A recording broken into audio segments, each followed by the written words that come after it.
অনেক লম্বা ওয়াজ আবু যর গিফারির জীবনের। আল্লাহর নবীজির দরবারে আসলেন, নবীজি তাকে সূরা কালাম, নামাজ, রোজা, আল্লাহর নবী দ্বীন শিক্ষা দিলেন। আবু যর গিফারিকে বলেন, আবু যর আপনি দেশে চলে যান, মানুষকে কালেমার দাওয়াত দেন। আবু যর গোত্রে আসছেন, নিজের দেশে আসার পর আবু যরের ভাই বললেন, কি দেখছো? বলে আমি কালেমা পড়ছি। আবু যরের ভাই বললেন, তাহলে আর দেরি না, আমারও পড়াও। আবু যরের মা বলল, আবু যর কি দেখছো? বলে মা কালেমা পড়ছি। বলে বাবা তুমি যেহেতু কালেমা পড়ছো, আর দেরি না, আমারে পড়ায় দাও।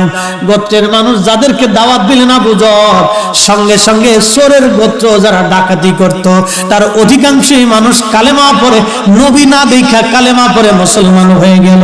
একবার আওয়াজ তুলে বলা যাবে কি মারহাবা।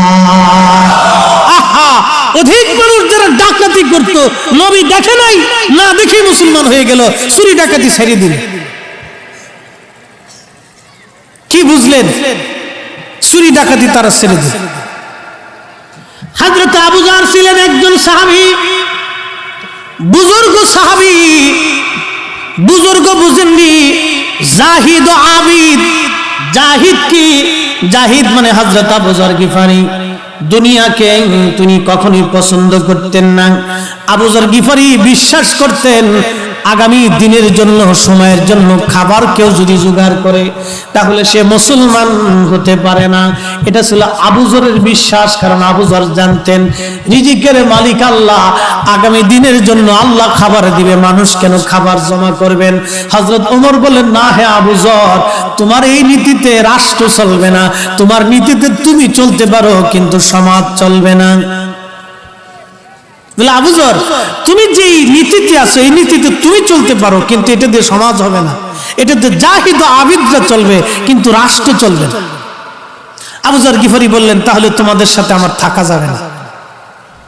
আল্লাহ নবীর কাছে এসে বললেন, নবী একই কথা বললেন যে আবু যরকে আবু যরের স্থানে ছেড়ে দাও।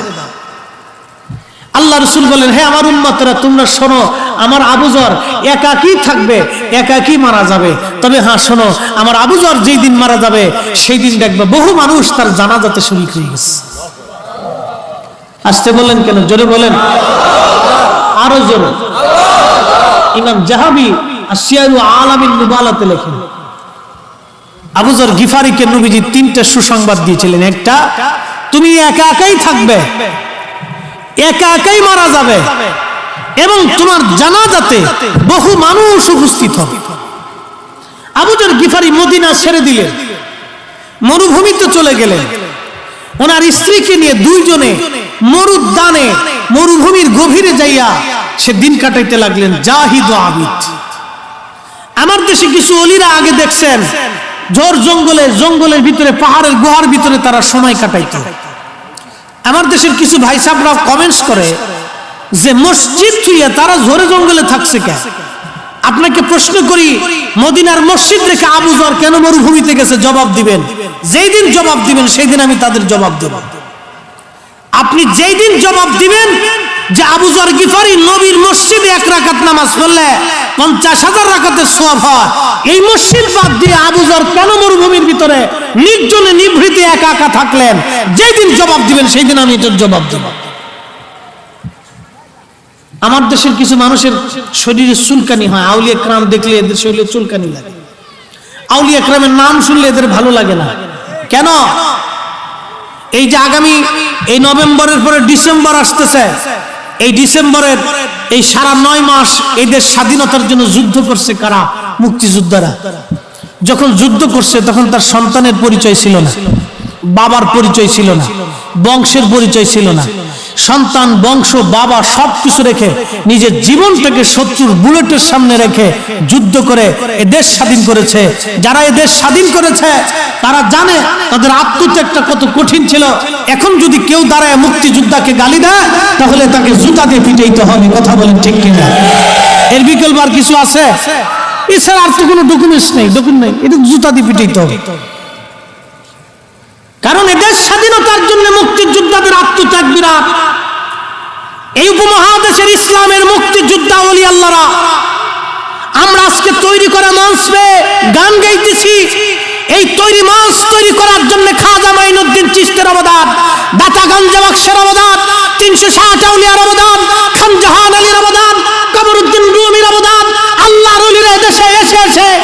যায় চড়ে চড়ে, পায়ে হেঁটে হেঁটে, জঙ্গলের মধ্যে বাসা বেঁধে, পাহাড়ের গুহার মধ্যে ঘুমিয়ে রোদ বৃষ্টি উপেক্ষা করে মানুষের মাঝে কালেমার দাওয়াত দিয়েছে। তাদেরকে যারা বেদাতি আর ভণ্ড বলবে, এদেরকে জুতা দিয়ে পিটানো ছাড়া আর কোনো রাস্তা নাই।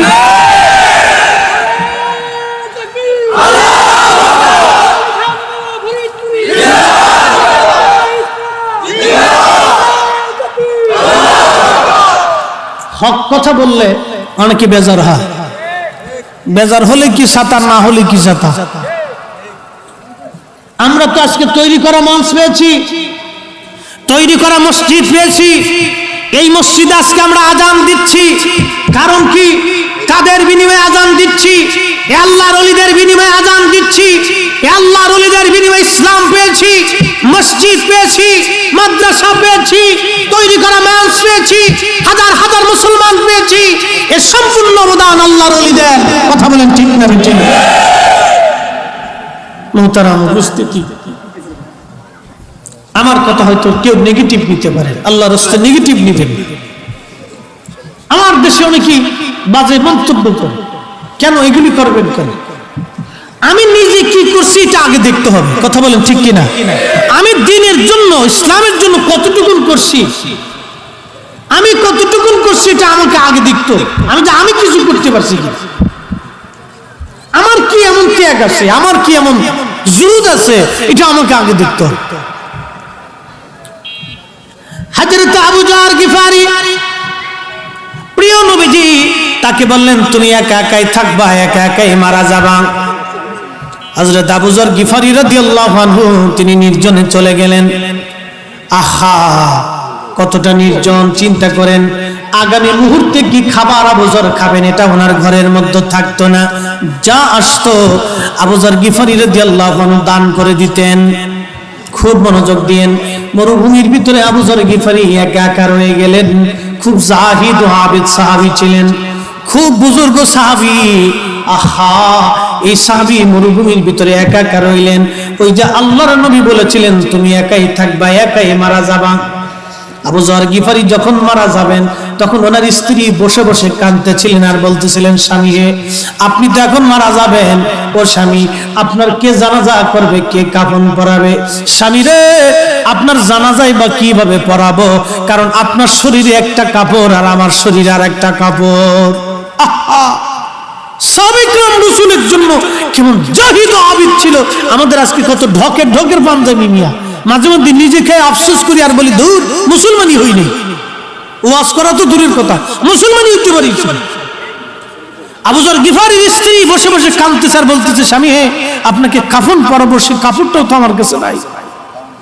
আমার একটা কাপড় আছে শরীরে, আপনার একটা জুব্বা আছে শরীরে, এই তো আছে, আমি কি দিয়ে আপনার কাফনের কাপড় পরাবো? আবু যর গিফারি তিনি বললেন, বিবি রে, তুমি চিন্তা করো না, আমার রাসূল আমার জন্য একটা সুসংবাদ দিয়ে গেছে। কে আসতে বললেন কেন? জোরে বলেন আল্লাহু আকবার। নবীর প্রতি সাহাবীদের ইয়াকিন কি, আল্লাহর রাসূলের প্রতি সাহাবায়ে কেরামের ইয়াকিন কি ছিল? ইয়াকিন কতটা ঈমান ছিল সাহাবায়ে কেরামের। বিবিকে বলতেছে, বিবি চিন্তা করো না, আমার রাসূল আমার জন্য একটা সুসংবাদ দিয়ে গেছে। তুমি দেখবা আমার ইন্তেকালের পরে আকস্মিক কিছু মানুষ এসে আমার জানাজা, আমার কাফন দাফন করাবে। আল্লাহ রাসূল আমাকে বলে দিয়ে গেছে।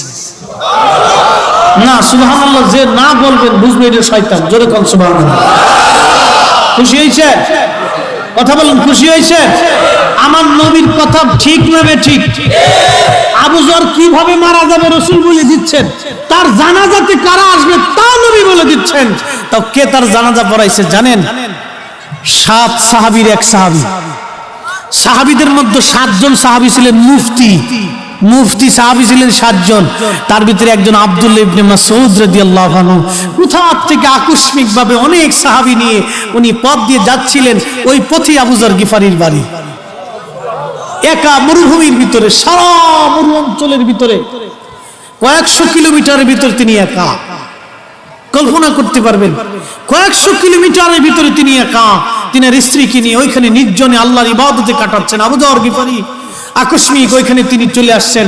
বিবিকে বলেন, বিবি তোমাকে বলছি না আমার ইন্তেকালের সময় এক জমাত মুসলমান আসবে, তারা এসে আমার কাফন দাফন করাবে, আমার জানাজা পড়াবে, আমার দাফন করবে। দেখো আমার রাসূল বলে দিয়ে গেছে, ওই দেখো কাফেলা চলে আসছে, আমার সময় ঘনাই গেছে, ক্ষমা করে দিও, তোমার হক আদায় করতে পারিনি। সাহাবী, এই জন্য আল্লাহ বলছে আমানু আমানু আমিনু ঈমান আনো কামা আমানান নাস। আমার নবীর সাহাবীরা যেইভাবে ঈমান আনছে তোমরাও সেইভাবে ঈমান আনো। নবী যখন বললেন আবু যর তোমার জন্য জানাজার জন্য মানুষ আসবে দলে দলে, আবু যর দলিল চাই নাই, ডকুমেন্ট চাই নাই, হে নবী আমার জানাজার জন্য মানুষ আসবে, কোরআনের কোন আয়াতে আল্লাহ লেখছে দলিল চাই নাই, নবী বলেছে এটাই সত্য, নবী বলেছে এটাই সত্য, নবী বলেছে এটাই সত্য। আমরা বিশ্বাস করি আমাদের আমল নবী দেখে, নবী বলেছে আমরা বিশ্বাস করি আমাদের আমল নবী দেখে। কথা বলেন ঠিক না ঠিক? আমাদের আর কারো কথা শোনার প্রয়োজন কোন প্রয়োজন নেই। এটার নামে কিন সাহাবায়ে কেরাম এইভাবে কিন করছে। আবু যর গিফারি রাদিয়াল্লাহু আনহু ইন্তেকাল করলেন। ইবনে মাসউদ রাদিয়াল্লাহু আনহুমা তার জানাজার নামাজ পড়াইলেন, কাফন দাফন করলেন ওখানে। আবু যর গিফারি, নবীজি বলেছিলেন তুমি একাই থাকবে, একাই মারা যাবে, তোমার জানাজাতে বহু লোক আসবে, আকস্মিক ভাবে বহু লোক তোমার জানাজাতে অংশগ্রহণ করবে। একসাথে জোরে বলি তো আল্লাহু আকবার। একজন সাহাবীর জীবন কেবল বললাম ছোট্ট করে, আবু যর গিফারি। আবু যর গিফারি সারা জীবন মনে রাখবেন, জাহিদ সাহাবী। জাহিদ, জাহিদ বুঝেন, যারা দুনিয়াকে লাথি মারতো তাদেরকে জাহিদ বলা হতো, যারা দুনিয়াকে লাথি মারতো তাদেরকে জাহিদ বলা হতো, লাথি মারতো যারা দুনিয়াকে। আমার পীরকে বলা হয়েছিল, দাদু পীর বলেছিল বাবা তোমার সম্পদ যা সে বিক্রি করে আমার কাছে নিয়ে আসো। আমার পীর তার জীবনের সমস্ত সম্পদ বিক্রি করে পীরের হাতে দিয়েছিলেন। জাহিদ, জুহুদ করানো হয়েছিল, জুহুদ ছাড়া ওলি হওয়া যায় না। নাম কষ্টে বহু ওলি আছে দেশে, জুহুদ ছাড়া ওলি হয় না, জুহুদ লাগে, এটা জুহুদ লাগে। আমরা এখন ঢকালা ঢকালা খাবার খাই, ঢকালা ঢকালা কাপড় করি, আমরা বিরাট ওলি সেজে গেছি না, এত সহজ ওলি হওয়া। ও মুসলমান খুবই মনোযোগ দেন, আল্লাহ কোরআনে বললেন ইয়া আইয়ুহাল্লাযীনা আমানুত্তাকুল্লাহা হাক্কা তুকাতিহ। ওরে ঈমানদার তোমরা আমি আল্লাহকে ভয় করো, ভয় করার মতো ভয় করো, ভয় করার মতো ভয় করো। তোমরা আমি আল্লাহকে ভয় করো, ভয় করার মতো তোমরা ভয় করো। ওয়ালা তামুতুন্না ইল্লা ওয়া আনতুম মুসলিমুন। মুসলমান না হইয়া মইরো না, মুসলমান না হইয়া আইসো না, মুসলমান না হইয়া আইসো না, মুসলমান হয়ে আসো, মুসলমান হয়ে আসো, মুসলমান হয়ে আসো। মুসলমান হয়ে তারপর আল্লাহ কবরে যাইতে বলছে, মুসলমান হয়ে যাও, মুসলমান হয়ে আসো, মুসলমান হয়ে আসো। মুসলমান কি? মুসলমান হলো ইন্না সলাতি ওয়া নুসুকি ওয়া মাহইয়ায়া ওয়া মামাতি লিল্লাহি রাব্বিল আলামিন। মুসলমান তো তাকে বলা হয় যার জীবন, যার নামাজ, তিনার হায়াত, তিনার মউত সব কিছুই আল্লাহর জন্য নিজেকে বিলিয়ে দিবে। আসলামতু লিরাব্বিল আলামিন, আমি আমার মালিকের কদমে আত্মসমর্পণ করলাম, আত্মসমর্পণ করলাম, আত্মসমর্পণ করলাম। আচ্ছা আপনারা বলেন তো রিজিকের মালিক কে? এতে কি কোনো সন্দেহ আছে? যদি তাই না হয় তাহলে মানুষ কেন মানুষের সম্পদ চুরি করে নেয়? মানুষ কেন মানুষের সম্পদ জুলুম করে নেয়? মানুষ কেন মানুষের রক্ত শুষে নেয়? মানুষ কেন মানুষের হক মেরে খায়? আমরা তো সবাই জানি মালিক তো আল্লাহ। আমার সৃষ্টি করার 50,000 বছর আগে আমি নীলক্ষী লক্ষ্মী দেশে আমি রুটি খাবো, ভাত খাবো, আমি খানা খাবো। 50,000 বছর আগে আল্লাহ আমার জন্য বাজেট করে রাখছে।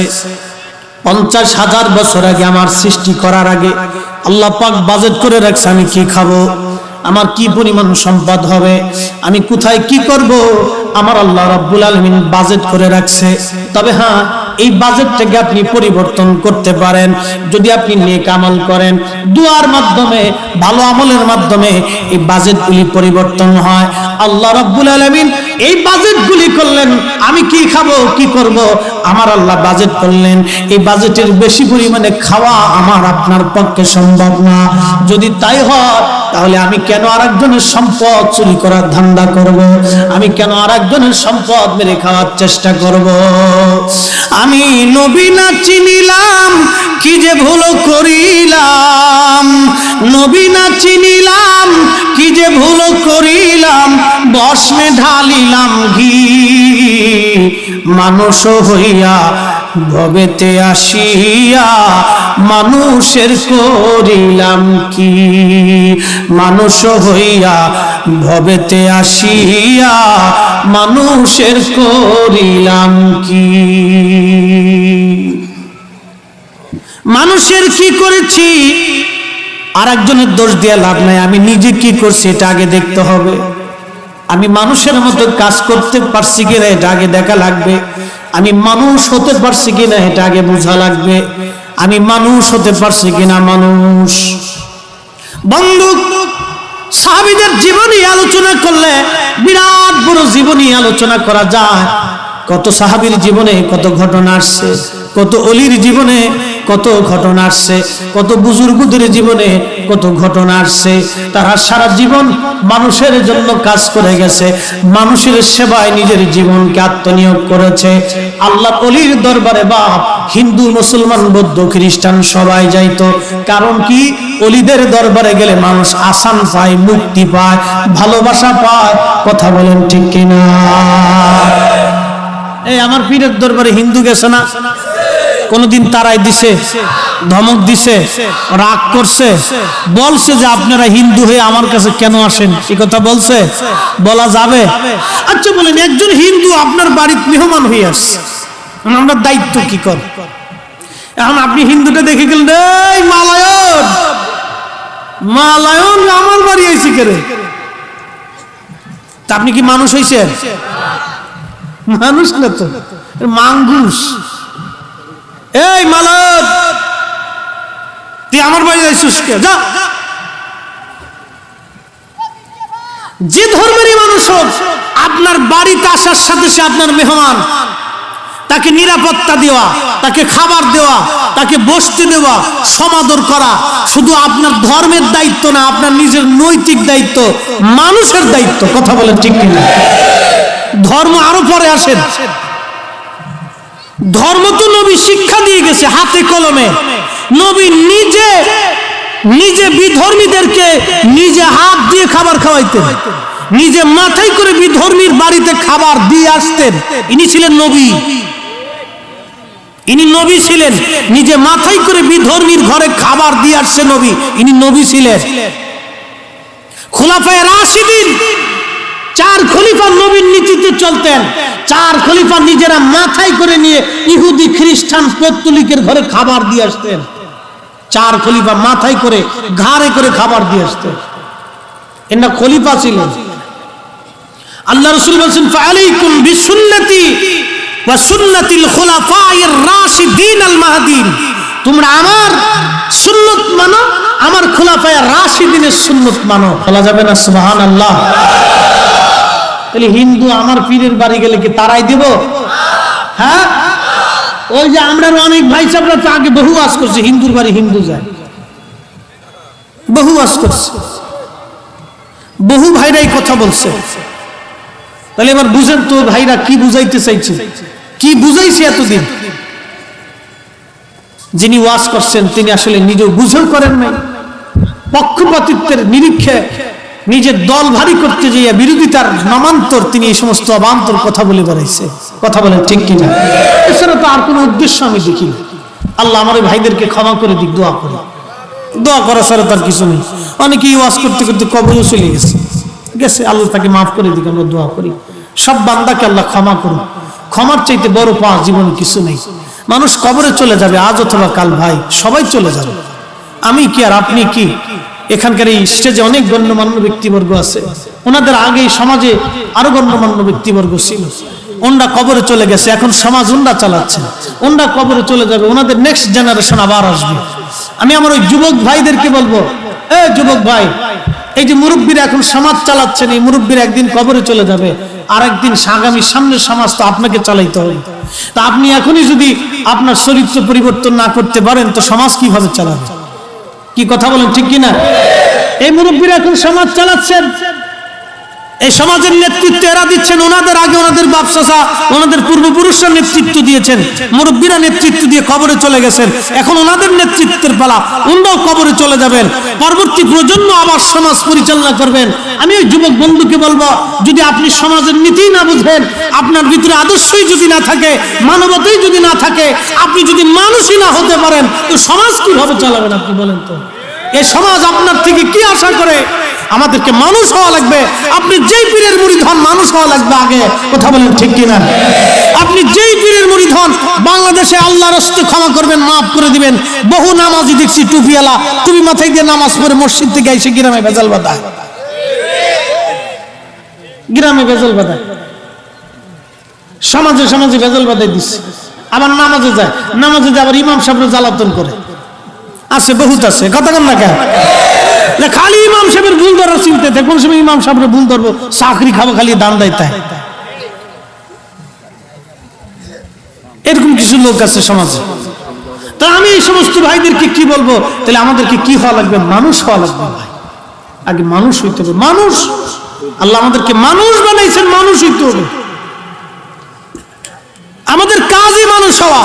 আমরা তরিকা নিছি আল্লাহ পাওয়ার জন্য, তো আল্লাহ যেইভাবে পাইতে হবে, যেই পদ্ধতিতে আল্লাহ এবং আল্লাহর নবী আমাদেরকে আল্লাহ পাওয়ার রাস্তা দেখাই দিয়ে গেছে, ওই পদ্ধতি আমার হুজুর শিখাই দিয়ে গেছে, কথা বলেন ঠিক কিনা?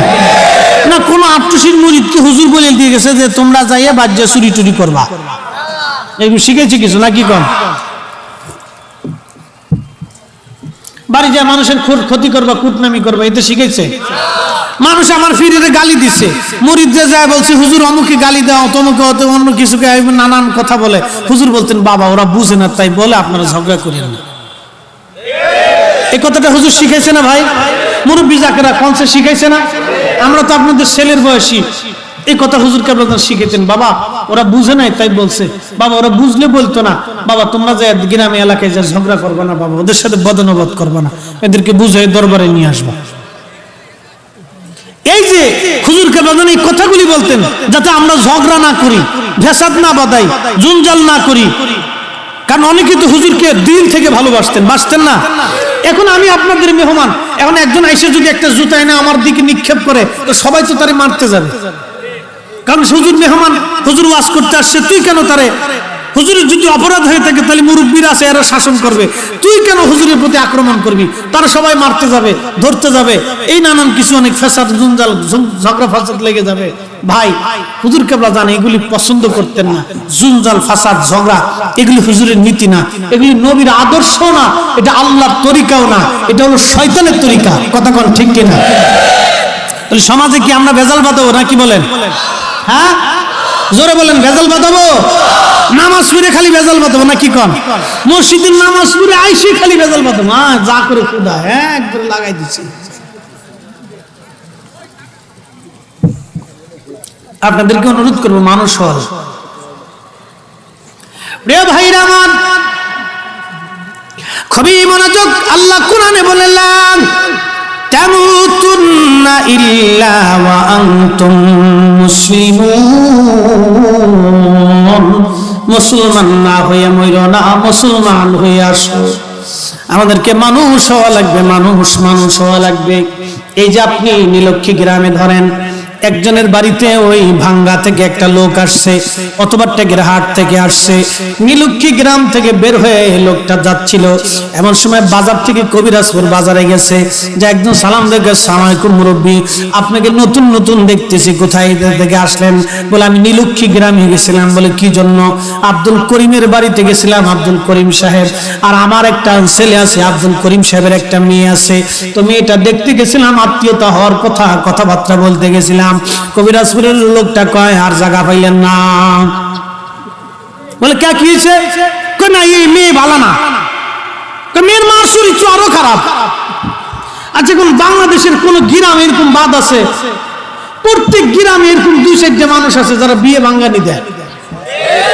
কথা কন আছে কিনা? আছে। তাহলে এটা কি আমাদের দেশের সামাজিক ব্যাধি? তাহলে এই কোন, এই যে বিয়ে যে ভাঙ্গা দেয়, এটা কি কুত্তায় ভাঙ্গান দেয় নাকি? তা কিসে দেয়? যারা কোন কুত্তায় দেয় তা কিসে দেয়? হ্যাঁ, তুই মানুষ নাই, কিন্তু মানুষ হয়েছে কে? ও মানুষ হয়েছে কত? কুত্তার সিদ্ধ খারাপ। হ্যাঁ, কথা কর না কে? ও মানুষ হয়েছে কে? আমার প্রশ্ন হচ্ছে মানুষ হয়েছে কে?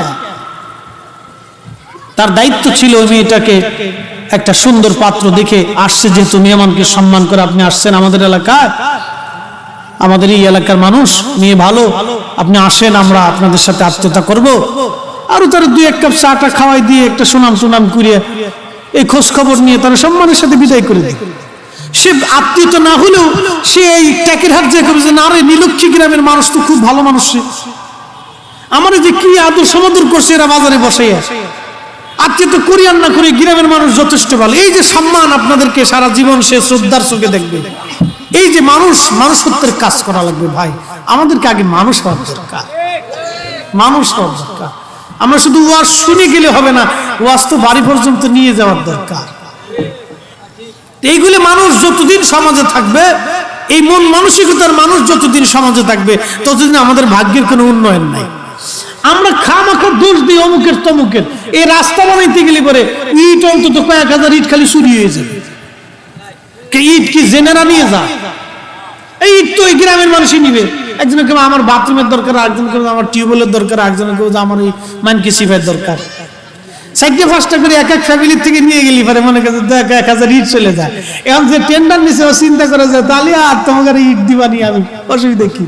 তোমরা ভালোটা যেহেতু নিছো তো 3 নম্বরটা এনে দিয়ে দেবো। 3 নম্বরটা জোড়া দিয়ে দিছে, কয়েকদিন পরে ক্ষয়ে পড়ে যায়, ভেঙে চুরে চলে যায়। কয় শেখ হাসিনা ভালো না। বাস, আমরা তো নিজেরাই ভালো হইতে পারি নাই ভাই। কেমনে ভালো হবো? যে দেশের মসজিদে এখনো জুতা চুরি হয়। কথা কন না কে? যে দেশের মসজিদে এখনো জুতা চুরি হয়, আমরা ভাগ্যে আমরা কিভাবে পরিবর্তন হবে কনসেপ্ট? আমরা তো মানুষ হইতে পারিনি এখনো, মানুষ হওয়ার দরকার। আমি নবী না চিনিলাম, কি যে ভুল করিলাম, ভস্মে ঢালিলাম ঘি, মানুষ হইয়া ভবেতে আসিয়া মানুষের করিলাম কি? মানুষ হইয়া ভবেতে আসিয়া মানুষের করিলাম কি? যুবক বন্ধুকে বলি, আগামী দিনের সমাজ আপনাদের কাছে অনেক কিছু আশা করে ভাই। এ রাষ্ট্র, এ সমাজ, এ গ্রাম, এ দেশ অনেক কিছু আশা করে। আমাদের ছোট গ্রাম মায়ের সমান, আলো দিয়ে বায়ু দিয়ে বাঁচাইছে প্রাণ। মাঠ ভরা ধান, তার জল ভরা দিঘি, চাঁদের কিরণ লেগে করে ঝিকিমিকি। আম গাছ, জাম গাছ, বাঁশঝার যেন মিলেমিশে আসে ওরা আত্মীয় হেন। সকালে সোনার রবি পূর্ব দিকে ওঠে, পাখি ডাকে, বায়ু বয়, নানা ফুল ফোটে। এই সুন্দর গ্রাম, এই সুন্দর সমাজ যদি সুন্দর করতে হয়, তাহলে অবশ্যই আমাদের যুবক শ্রেণীকে ভালো পথে আসতে হবে। অবশ্যই তাদেরকে মানবিক পথে আসা লাগবে। কেন? আমার যুবক ভাইরা পারে একটা সমাজ পরিবর্তন করে দিতে, একটা গ্রামের পরিবর্তন করে দিতে। আমার যুবক বন্ধুরা পারে আমাদের এই জীবনটাকে পরিবর্তন করে দিতে। আগামী দিনের নেতৃত্ব এই যুবকদের হাতে। আমি আমার যুবক ভাইদেরকে বলবো, যুবক ভাই, আমরা যেই পীরের মুরিদ হই না কেন, রাজনীতিতে যেখানেই থাকেন না কেন, আমাদেরকে মানব জীবনের মানুষের জন্য কাজ করা লাগবে, মানুষের উপকারের জন্য কাজ করা লাগবে, ক্ষুধার্ত অভাবী দুস্থ মানুষের জন্য কাজ করা লাগবে, অভাবীদের ঘর পর্যন্ত খাবার পৌঁছায় দিতে হবে। আল্লাহর নবী একটা সংগঠন করলেন হিলফুল ফুজুল। সংগঠনের মূল উদ্দেশ্য ছিল সমাজ থেকে রাহাজানি, চুরি ডাকাতি আর ব্যভিচার, অন্যায় এইগুলি সমাজ থেকে দূর করে দেওয়া, যুদ্ধ বিগ্রহ, মারামারি, কাটাকাটি, হানাহানি বন্ধ করা। এটা ছিল আল্লাহর নবীর উদ্দেশ্য। হিলফুল ফুজুল আল্লাহর নবী একটা সংগঠন করেছিলেন। নবীর জীবনের এই সংগঠনটা নবী কেন করেছিলেন? উম্মতের জন্য এই সংগঠনটা একটা মাইল ফলক। আমি আমার যুবকদেরকে বলবো, ও যুবক ভাইরা, আপনাদের এলাকা ভিত্তিক বহু সংগঠন থাকতে পারে। হ্যাঁ, এই সংগঠনের মাধ্যমে আপনাদের দায়িত্ব হলো আর্ত মানবতার সেবা করা, গরিব মানুষের ঘর পর্যন্ত খাবার পৌঁছানো। আপনি জানেন না, একজন অভাবী মানুষের ঘরের মধ্যে যখন আপনি খাবার পৌঁছাবেন, সে এতটা খুশি হয়, উনি খুশি হওয়ার সঙ্গে সঙ্গে আসমানের মালিক খুশি হয়ে যায়। কারণ আল্লাহ তার বান্দাকে, মানুষকে বড় আদর করে সৃষ্টি করেছেন। এই যে ওই এলাকায় আমি আসার সময় দেখলাম একটা ছেলেকে মানুষেরা মেরে ফেলেছে, খুন খারাপি। এই যে কত বড় নিকৃষ্ট জানেননি? আল্লাহ কোরআনে বলেন, মান কাতালা নাফসান বিগাইরি নাফসিন আও ফাসাদিন ফিল আরদি ফাকান্নামা কাতালান নাস জামিআ। আল্লাহ বলেন, ও আমার বান্দারা, তোমরা শোনো, তোমরা যদি একজন নিরপরাধ মানুষকে হত্যা করো, তাহলে যেন তামাম পৃথিবীর সমস্ত মানব জাতিকে তোমরা হত্যা করলাম। আর একজন নিরপরাধ মানুষকে হত্যা করার সঙ্গে সঙ্গে আপনি জাহান্নামে যাওয়ার জন্য আর কোনো দলিলের দরকার হবে না।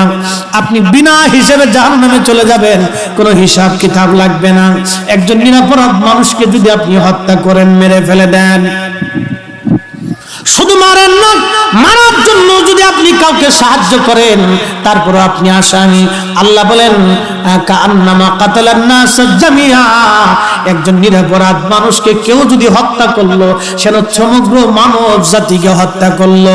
পৃথিবীতে মানুষ আছে 700 কোটি, 700 কোটির মানুষের মধ্যে একজন মানুষকে যদি আপনি বিনা কারণে হত্যা করেন, তাহলে আল্লাহ বলেন, তুমি যেন 700 কোটি মানুষ হত্যা করলা।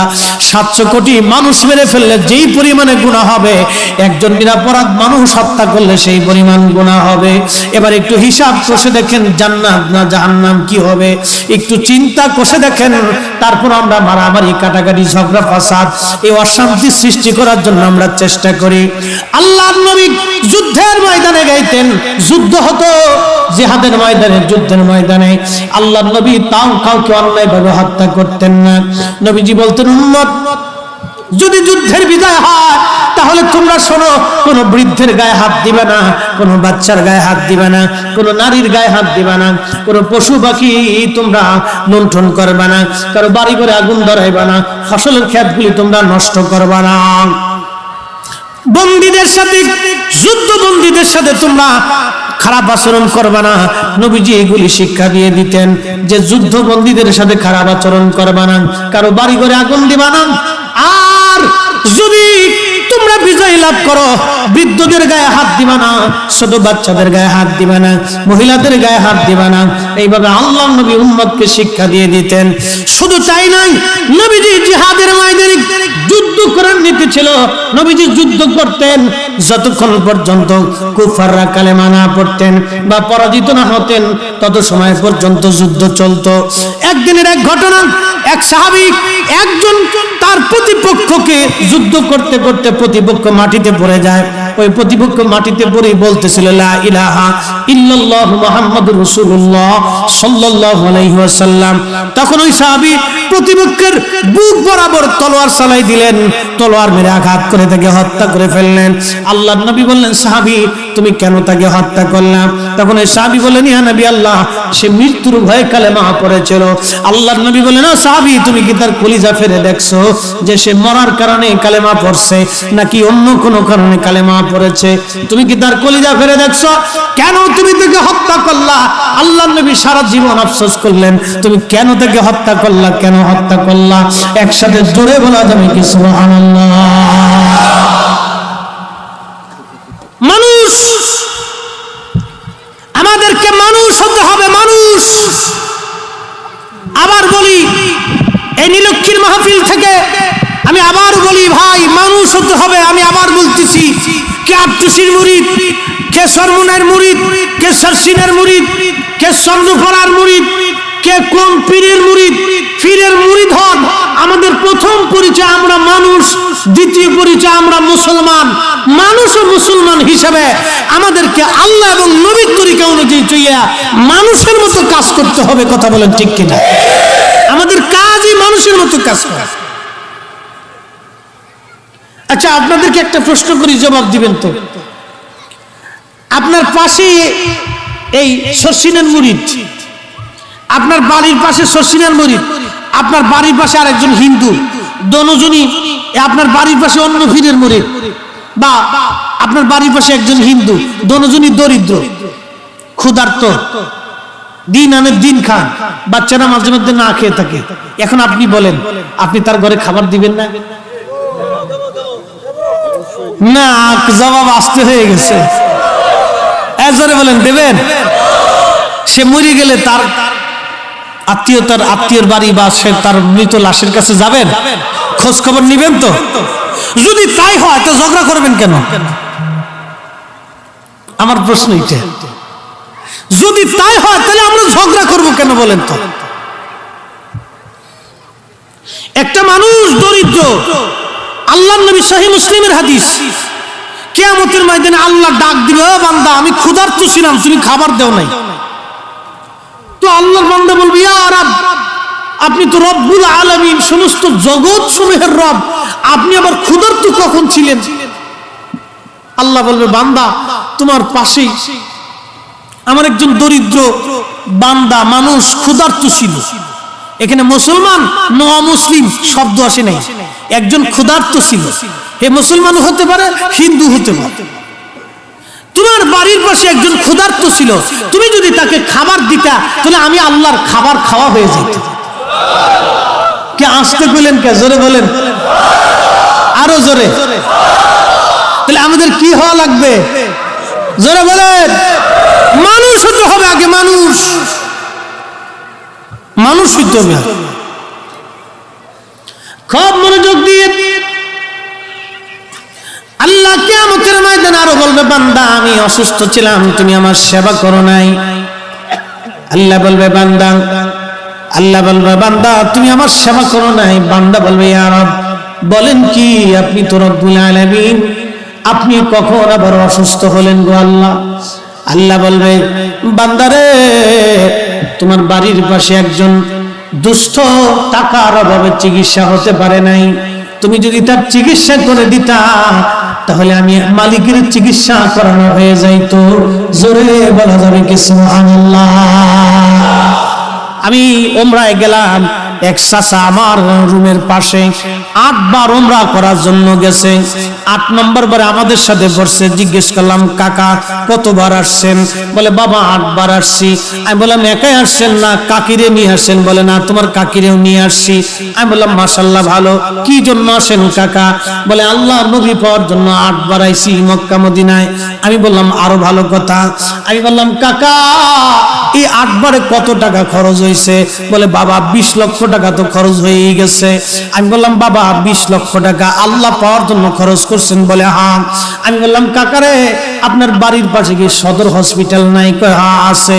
আমি বললাম, কাকা ওই হসপিটালে যা দেখবেন কত মানুষ, কত মা টাকার অভাবে সন্তানকে ওষুধ কিনে দিতে পারে না, কত সন্তান টাকার অভাবে মার ওষুধ কিনে দিতে পারে না, কত মা মাহে রমজান মাস আসলে শুধু মুড়ি দিয়া আর পাতলা খিচুড়ি দিয়া আখের একটু শরবত দিয়ে কোন রকম ইফতার করে, কত মা আছে শুধু আলু ভর্তা আর একটু সামান্য ডাল দিয়ে সেহরি করে, আবার কত মা আছে শুধু ভর্তা দিয়ে কোন রকম একটু সেহরি খেয়ে রোজা রাখে। আমি বললাম, বাবারে আমার দেশে কত গরিব মানুষ কম সামান্য পরিমাণ খেয়ে রোজা রাখে ইফতার করে। আমি বললাম, আব্বা এই 20 লক্ষ টাকা আল্লাহ পাওয়ার জন্য খরচ করেছেন, আপনি একবার আসতেন, 2 বার আসতেন, 3 বার আসতেন, বাজান রে বাকি টাকা দিয়ে যদি আপনি এই গরিব মানুষের টাকা দিয়ে চিকিৎসা করাইতেন আর গরিব মানুষের ঘরে খাবার পৌঁছাই দিতেন বাবা, তাহলে আল্লাহ পাওয়ার জন্য মক্কা মদিনায় দৌড়ান লাগতো না, আপনি ঘরের মধ্য থেকে আল্লাহ পাওয়া যাইতেন। আমি বললাম বাবা ওইখানে থেকে আল্লাহ পাইতেন। শাশির কবর কোথায়? শাশা কাঁদবে কোন জায়গা?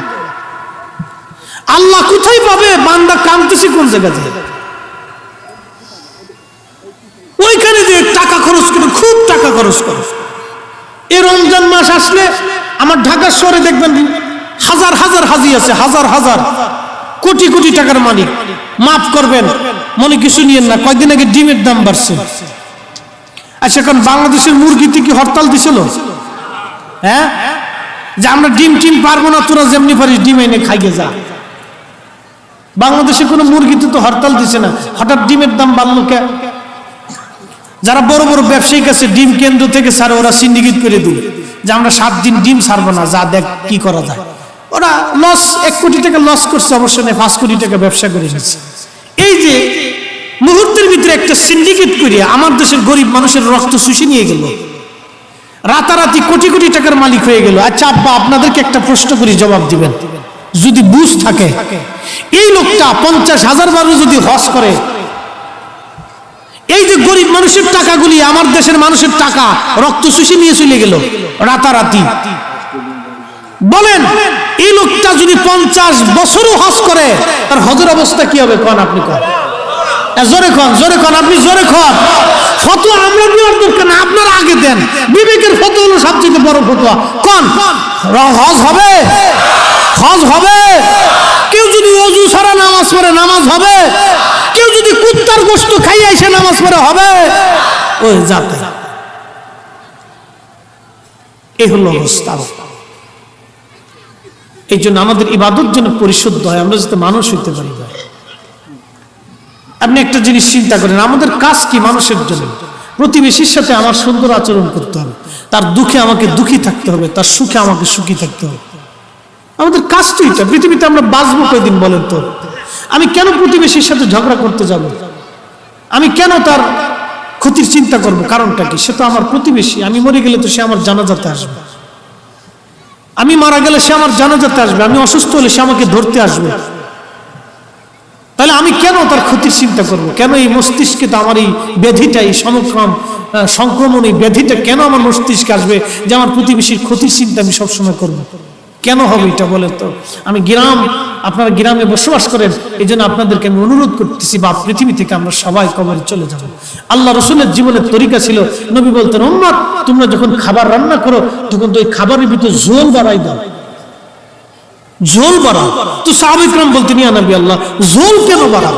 নবী বলতেন, ঝোল এই জন্য দাও যে তুমি নিজে তরকারি খাবা, তোমার প্রতিবেশীদেরকে তরকারি দিবা। সুবহানাল্লাহ বলা যাবে ভাই? তোমার প্রতিবেশীদেরকে ঝোল দিবা, তরকারি দেওয়া, খাবার দেওয়া। তুমি রুটি বানাইছো, তোমার রুটি থেকে তোমার প্রতিবেশীদেরকে খাবার দিবা। এই যে রাসূল কারীমের তরিকা, আমরা শুধু মনে করি খালি টুপি মাথায় দিয়ে আটলি মনে সুন্নত হয়ে গেছে। না, এই চিন্তা চেতনা বাদ দেন। টুপি মাথায় দিবেন, এটা নবীর সুন্নত, এটা নবী সারা জীবনের দামি সুন্নত। মাথায় দেন, অসুবিধা নেই, মাথায় দিবেন। কিন্তু আপনি জানেন, প্রতিবেশীর বাড়ি প্রত্যেকদিন রাত্রিবেলা খাবেন, খোঁজ নেওয়া, এটা আমার নবী এবং সাহাবীর সারা জীবনের সুন্নত। এই সুন্নতটা আমাদের ভুলেই গেছি, মনেই নাই, এটা আমরা ভুলে গেছি। প্রতিবেশীদের বাড়ি খোঁজ নেওয়া, দরিদ্র প্রতিবেশী, ধনী হোক অসুবিধা নেই, আরে তোমরা কেমন আছো, তোমাদের ছেলেমেয়েরা কেমন আছে, অসুস্থতা কি, সে অসুবিধা কি, একজন অসুস্থ হলে তার বাড়ি বারবার খোঁজ নেওয়া। এই যে প্রতিবেশী, আপনি যখন গ্রামে থাকবেন তখনই সবাইকে খোঁজ নেওয়া। কেউ যদি দরিদ্র থাকে তার বাড়িতে খোঁজ নেওয়া, আরে তোমাদের কি অবস্থায় আছে, বাচ্চা কাচ্চারা কি আছে, টাকা পয়সা আছে কিনা, কি খাওয়া দাওয়া করছো, কি আশায় বিষয়। আপনার ঘরে যদি ভালো খাবার হয়, তাহলে আপনার উচিত হলো তার ঘরে কিছু খাবার পৌঁছাই দেওয়া। এই সুন্নত, এগুলো আমরা ভুলে গেছি, আমাদের মনেই নাই।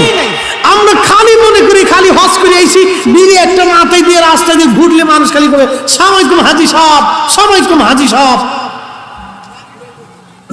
না, আপনি দেন, আপনি টুপি মাথায় দিবেন, পাগড়ি দিবেন, জুব্বা গায়ে দিবেন, সুন্দর পোশাক, এটা রাসূলের সুন্নাহ। কিন্তু আপনার প্রতিবেশীর খোঁজ খবর নেওয়া, এটা আল্লাহ রাসূলের সারা জীবনের সুন্নাহ। আপনি মানেন না কেন? মানতে হবে। এগুলো যদি আমরা করতে পারি, তাহলে আল্লাহ কসম করে বলি আমাদের সমাজ থেকে অশান্তি দূর হবে। কথা বলেন ঠিক না ঠিক? আর একটু ছোট্ট করে বলি, না কষ্ট হচ্ছে আপনাদের? আমাদের দেশে আগে ঘরে ঘরে মিলাদ হইতো না? জোরে বলেন হইতো কিনা? এই হওয়ার ভিতরে একটা ফজিলত আপনাদেরকে বুঝাই, বরকত বুঝাই।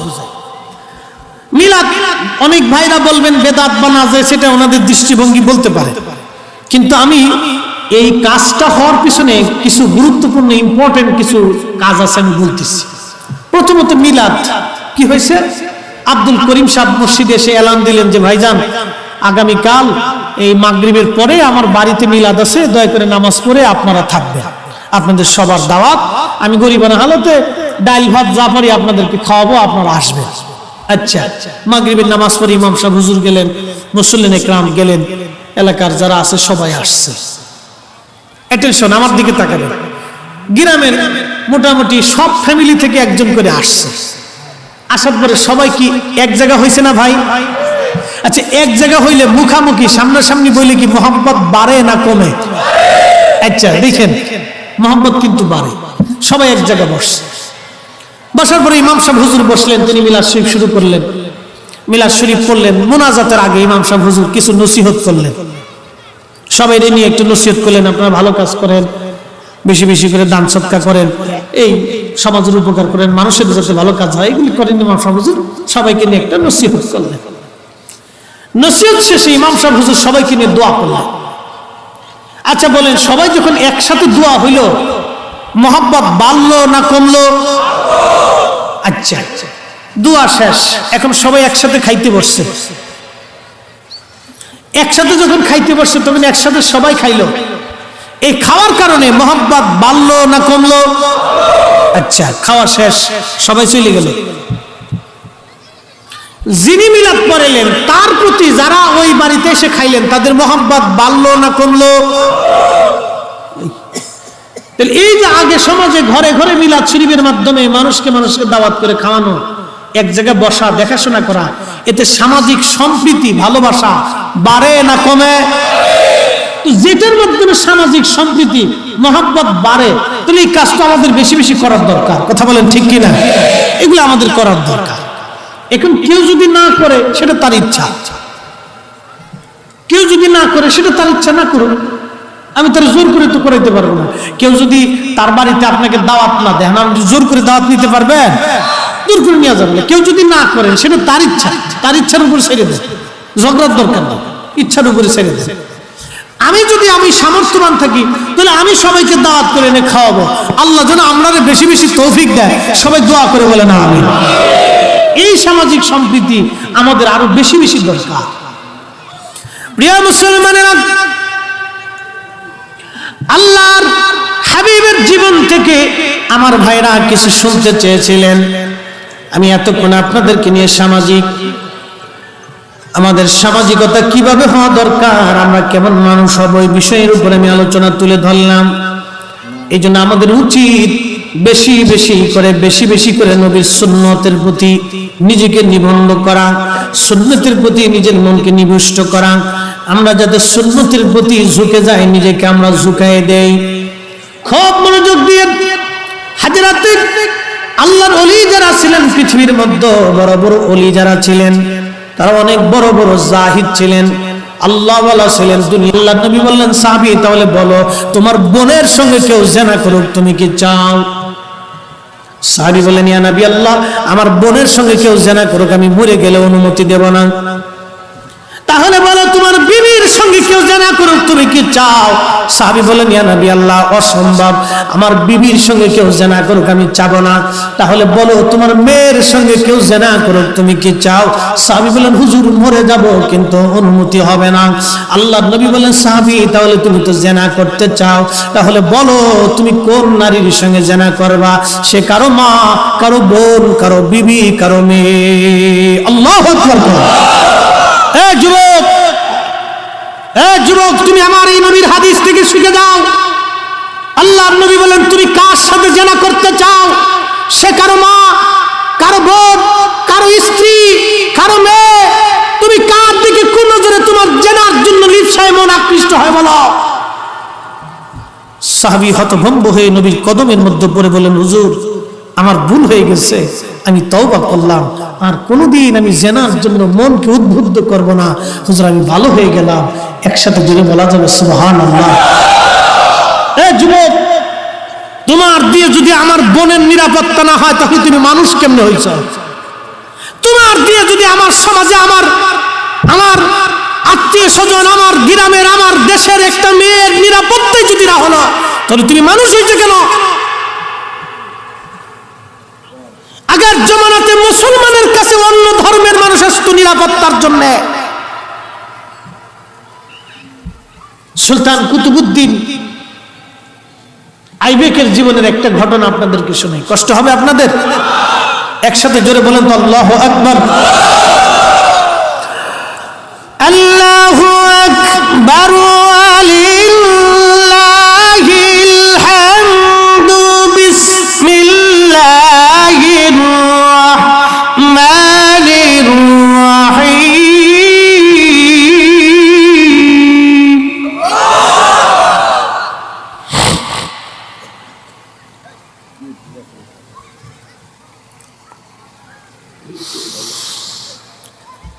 الرحمن علم القرآن خلق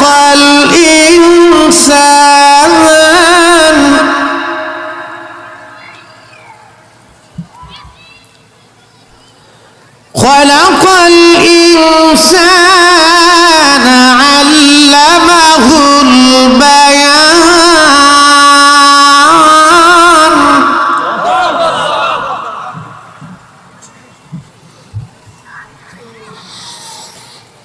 الشمس والقمر بحسبان والنجم والشجر يسجدان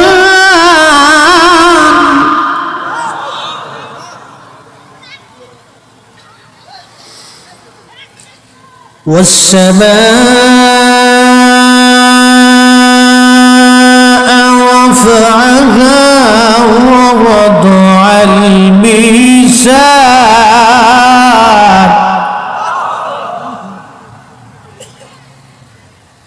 والأرض وضعها للأنام ميزان ألا تطغوا في الميزان وأقيموا الوزن بالقسط ولا تخسروا الميزان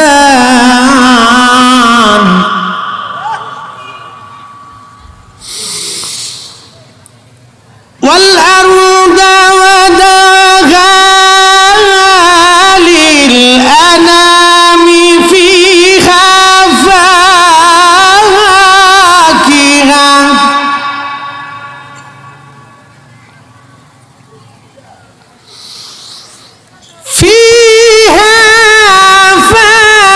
فاكهة والنخل ذات الأكمام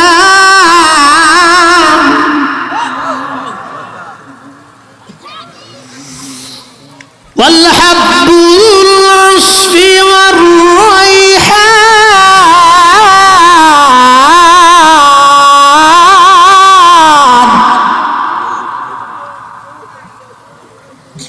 فبأي آلاء ربكما تكذبان